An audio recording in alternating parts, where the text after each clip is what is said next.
Hi guys, so ayun na nga, kakagising ko lang. Pero I'm so excited to share with you yung experience ko sa panonood ng Maharaja. Kaya ako siya pinanood kasi maraming nagre-recommend sa Facebook. Tapos parang yung rate nila as in superb. Tapos ayun nga, pinanood ko. Nung una nag-hesitate ako na panoorin siya kasi 2 hours. Parang ang haba. Well, sulit naman yung panonood niyo ng 2 hours kasi maganda siya. Ayoko kayong spoil sa video na to kasi gusto ko kayo talaga yung manood ng Maharaja. Bibigyan ko lang kayo ng kaunting idea pero hindi talaga yung total na idea. Magulo po.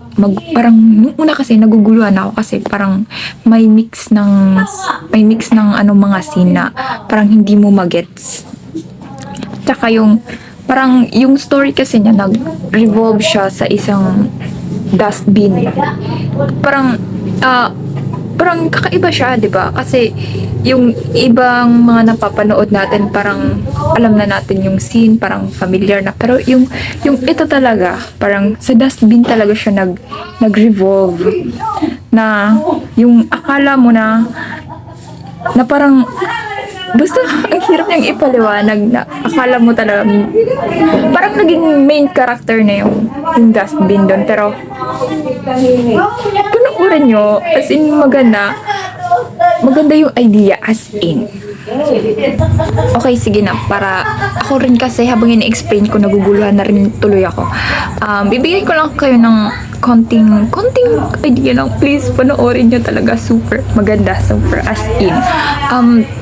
Yung una kasi na nawala yung dustbin nila, ninakaw. So, ayun na nga, parang halos nag-half na ako dun sa half na yung pinapanood ko na movie, half hours na ako.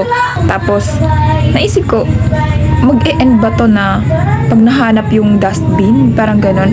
Pero, grabe, akala mo talaga sa dustbin yung ikot ng story nila, pero no, ang ganda ng twist. So, I am telling you na panoorin nyo talaga siya. As in, ang ganda. So, napanood ko po siya sa Bilibili app. So, hindi ko alam kung saan pa siya pwedeng mapanood. Basta, I highly recommend this Maharaja. It's sobrang ganda.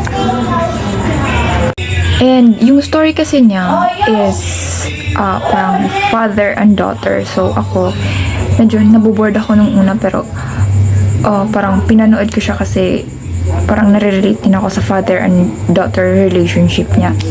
Tapos, ayun na nga, maganda. Kasi nakakaiyak sobra. Tapos hindi mo akalain talaga yung twist. Maganda. As in, kung nakikita niyo to sa ano nyo ngayon, kung mapanood nyo to ngayon, panoorin nyo na rin yung Maharaja. As in, hindi kayo magsisisi. Pwede nyo akong i-PM pag hindi nyo nagustuhan. Ako na lang yung gustuhin nyo, char. Bye. So, thank you for watching. Yun talaga. As in, ginawa ko lang talaga tong video na to kasi gusto ko talaga i-recommend yung Maharaja kasi superb talaga. As in, paulit-ulit na superb. It's so beautiful. Drama ha. Hindi siya horror. Kasi may nagtanong sa akin, horror ba yan? No, it's not a horror. It's a drama. Oh my gosh. So, bye. Thank you for watching.